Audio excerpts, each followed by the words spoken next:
আল্লাহ ডেকে বলে, গোলাম আমি হলাম গাফিরুয যামব কাবিলুত তাওব। আমার কাজ হলো ক্ষমা করা, আমার কাজ হলো তওবা কবুল করা।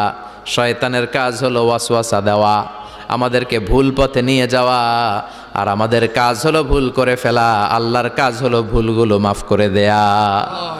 আল্লাহ ডেকে বলে, গোলাম তোরা যদি ভুল না করতি, তোরা যদি পাপ না করতি, তোরা যদি অন্যায় না করতি, তোদেরকে ধ্বংস করে দিয়ে এমন একটা জাতি আমি এই দুনিয়ার বুকে তৈরি করতাম যারা সকালবেলা ভুল করে দুপুরে মাফ চাইতো, দুপুরে ভুল করে রাত্রে মাফ চাইতো, আজকে ভুল করে আগামীকাল মাফ চাইতো। আর আমি আল্লাহ গুনাহগুলো তাদের সব ক্ষমা করে দিতাম।